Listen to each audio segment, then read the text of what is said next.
होते हुए भारत कैसे पहुंची, उसकी पूरी जानकारी जुटाई जाएगी। इतना ही नहीं, पूरे सफर के दौरान इस्तेमाल किए गए मोबाइल नंबर और उनकी कॉल डिटेल्स भी खंगाली जाएंगी।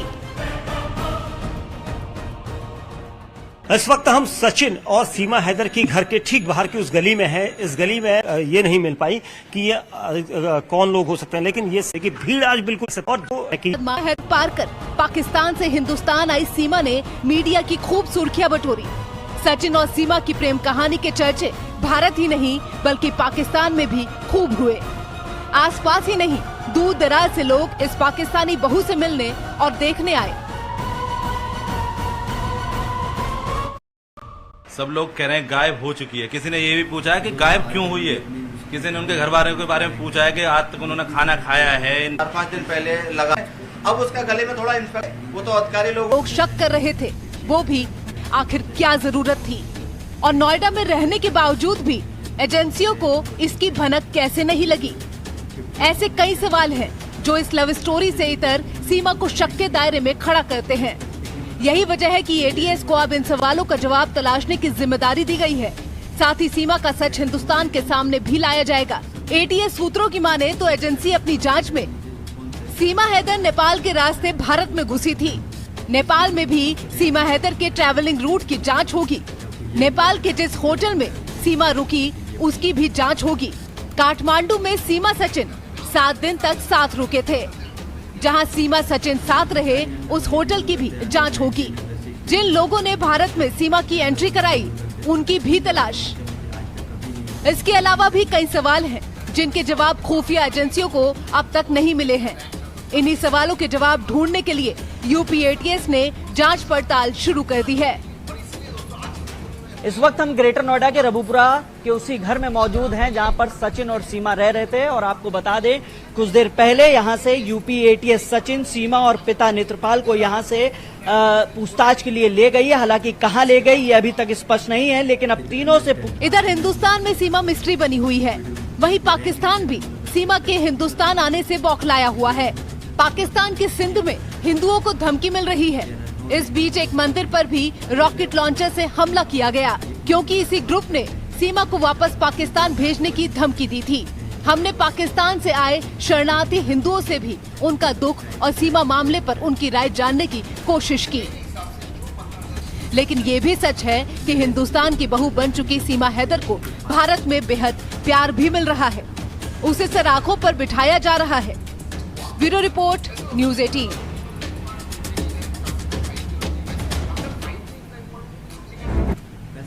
वीडियो में आगे बढ़ने से पहले मैं आपको बताना चाहूंगा एक ऑनलाइन ट्रेडिंग प्लेटफॉर्म के बारे में जिसका नाम है गुरु ट्रेड 7। मैं भी उनके साथ खुश हूँ और अल्लाह और भगवान करे कि वो सब खुश रहे। बहुत खर्चा करा और बहुत दिक्कतें आई, बच्चे बेचारे उल्टियाँ। और उनसे मेरी यही रिक्वेस्ट है कि मुझे यहाँ की नागरिकता दे दे मेरे बच्चों को, और मुझे पाकिस्तान वापस भेजने की बात भी ना करे। मैं नहीं जाऊँ। प्यार की पींगे बढ़ाते हुए सीमा हैदर पाकिस्तान के कराची से भारत चली आई। सीमा हैदर का कहा एक एक शब्द कितना सच है, सीमा हैदर की बातों में कितनी हकीकत है और कितना फरेब। सीमा हैदर प्यार की दीवानी है या कोई पाकिस्तानी मोहरा? क्या सीमा हैदर पूरे भारत की जनता को बरगला रही है? क्या सीमा हैदर जांच एजेंसियों की आंखों में धूल झोंक रही है? ये सारे सवाल जांच एजेंसियों के दिमाग में खटक रहे हैं। इसीलिए अब यूपी पुलिस ने सीमा हैदर को कानूनी शिकंजे में कैद करने की तैयारी कर ली है। केंद्रीय एजेंसियों की जांच शुरू होने के बाद नोएडा पुलिस ने सीमा हैदर की जमानत खारिज करने की तैयारी शुरू कर दी है। पुलिस को शक है कि सीमा सबूतों को प्रभावित कर सकती है या फिर फरार हो सकती है। पुलिस ने कानूनी सलाह लेने के बाद जमानत खारिज करने के लिए कोर्ट में याचिका देने की पूरी तैयारी कर ली है। सीमा हैदर पर कानूनी शिकंजा कसते ही सचिन की मुश्किलें भी बढ़ सकती हैं। गाजियाबाद और नोएडा पुलिस कमिश्नरेट ने सीमा की कुंडली खंगालने में यूपी एटीएस से तकनीकी मदद मांगी है। दरअसल सीमा हैदर का दावा है कि वो नेपाल के रास्ते भारत में घुसी।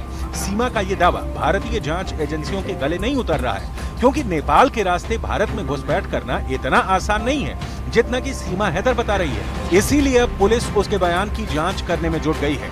यूपी एटीएस केंद्रीय खुफिया एजेंसियों के साथ कोऑर्डिनेशन कर सीमा के पाकिस्तान से यूपी आने और उसके मददगारों के बारे में जानकारी जुटा रही है। यूपी एटीएस के पास सीमा हैदर से जुड़े कई सवाल हैं, जिनके सही जवाब तलाशे जा रहे हैं। सवाल नंबर 1, सचिन मीणा के संपर्क में कब से थी सीमा? सवाल नंबर 2, सीमा सचिन के बीच किन नंबरों पर होती थी बातचीत? सवाल नंबर 3, सीमा सचिन के बीच किन माध्यमों से होती थी बातचीत? सवाल नंबर 4, भारत आने पर सीमा ने किन मोबाइल नंबरों का इस्तेमाल किया? सवाल नंबर 5, किसकी मदद से कराची से भारत पहुंची सीमा हैदर? सवाल नंबर 6, पाकिस्तान में सीमा का पुराना मोबाइल नंबर क्या था? सवाल नंबर 7, सीमा हैदर का बैकग्राउंड क्या है? सवाल नंबर 8, सीमा हैदर के परिवार में कौन कौन है? यही नहीं, भारत आने पर सीमा ने किन मोबाइल नंबरों का इस्तेमाल किया है, इसकी भी जांच हो रही है। यही नहीं, सीमा और सचिन कब से एक दूसरे को जानते हैं, उनके बीच बातचीत कब से शुरू हुई और किन नंबरों पर किस माध्यम से दोनों एक दूसरे से बातचीत करते थे, अब इसकी भी जांच यूपी एटीएस कर रही है। सूत्रों का दावा है कि केंद्रीय खुफिया एजेंसी पाकिस्तान में अपने संपर्कों के जरिए सीमा हैदर का पूरा प्रोफाइल पता लगा रही है। उसके घर और परिवार के बारे में भी जानकारी इकट्ठा की जा रही है। इधर सीमा हैदर के बारे में पाकिस्तान की जांच एजेंसियों ने भी रिपोर्ट तैयार की है। इस रिपोर्ट के मुताबिक सीमा हैदर ने पाकिस्तान से नेपाल तक का सफर एक भारतीय से मिलने के लिए किया था। पाकिस्तानी जांच एजेंसियों के मुताबिक सीमा के पिता एक रिक्शा चालक हैं और उनका भाई एक सरकारी कर्मचारी के रूप में काम करता है। उनकी 2 बहनें भी हैं। जांच एजेंसियों ने सीमा की हवाई सफर की भी जांच की और रिपोर्ट में बताया कि 18 मई को सीमा ने अपने बच्चों के साथ फ्लाइट नंबर G9542 से यात्रा की थी। वहीं रिपोर्ट में एक और दावा किया गया है कि सीमा का पहचान पत्र बनाने के लिए नादरा यानी पाकिस्तान के national database and registration authority में उसकी उम्र गलत तरीके से जोड़ी गई थी। सीमा हैदर पर आई पाकिस्तान की जांच रिपोर्ट और सीमा हैदर की मीडिया में दिए गए बयानों में काफी तालमेल है। अब देखना होगा कि भारतीय जांच एजेंसियों की जांच रिपोर्ट सीमा हैदर के पुलिस और मीडिया में दिए गए बयानों और पाकिस्तानी जांच रिपोर्ट से कितनी मेल खाती है। निशाने पर हैं और हिंदुओं के घरों पर कब्जे की कोशिश की जा रही है।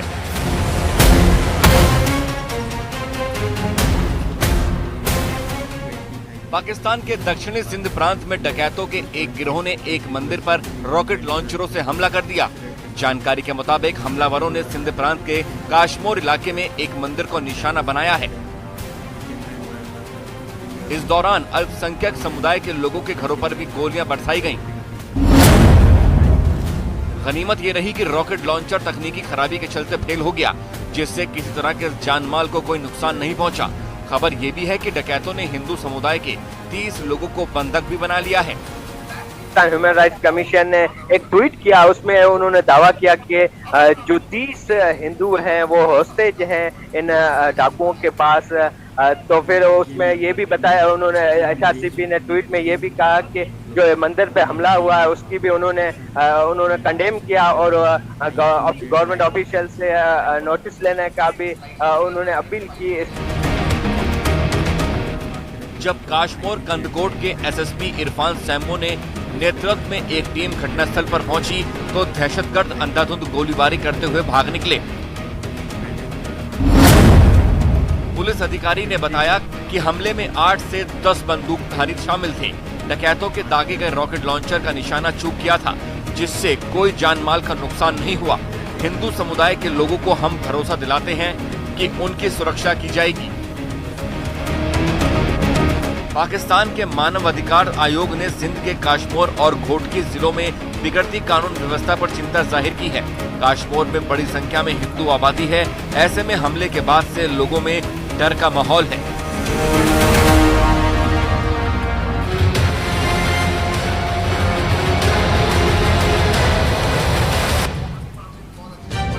नमस्कार, रात के 8:30 बज चुके हैं और आपके साथ हैं आज के 5 बड़े अपडेट क्या कुछ है। पर एटीएस कर रही है सीमा से पूछताछ और चौथा अपडेट, एटीएस ने पुलिस से उस बयान की कॉपी भी ले ली है जो सीमा ने नोएडा पुलिस को दी थी। 5वां अपडेट, सीमा के डॉक्यूमेंट, कॉल डिटेल, परिवार की जांच की जा रही है अब सीमा के भी और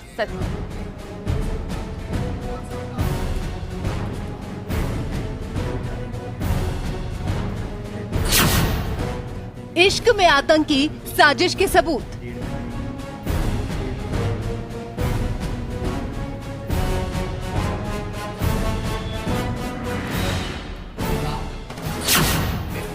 सीमा का सच्चा प्यार या जासूसी का जाल?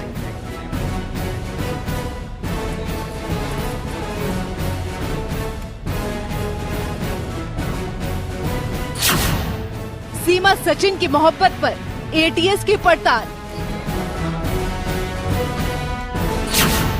सीमा का सच सामने लाएगी यूपी एटीएस। पाकिस्तान से आई सीमा हैदर भारत के लिए पहेली बनी हुई है। इस बीच बड़ी खबर ये है कि यूपी एटीएस ने सीमा की जांच पड़ताल शुरू कर दी है। वो पाकिस्तान से दुबई और नेपाल होते हुए भारत कैसे पहुंची, उसकी पूरी जानकारी जुटाई जाएगी। इतना ही नहीं, पूरे सफर के दौरान इस्तेमाल किए गए मोबाइल नंबर और उनकी कॉल डिटेल्स भी खंगाली जाएंगी। इस वक्त हम सचिन और सीमा हैदर की घर के ठीक बाहर की उस गली में हैं। इस गली में अमूमन रोजाना भीड़ रहती थी, लेकिन अब सन्नाटा पसरा हुआ है। अब दो जवान जो हैं वो यहाँ पर एटीएस की टीम बताई जा रही है कि या तो ये एटीएस है या फिर एसटीएफ की टीम है। ये जानकारी अभी तक ये नहीं मिल पाई कि ये कौन थी, लेकिन साजिश का शक लगातार हो रहा था, जिसके बाद मामले की जांच एंटी टेररिस्ट स्क्वाड को सौंपी गई है।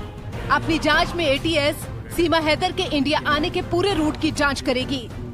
इसके अलावा सीमा हैदर के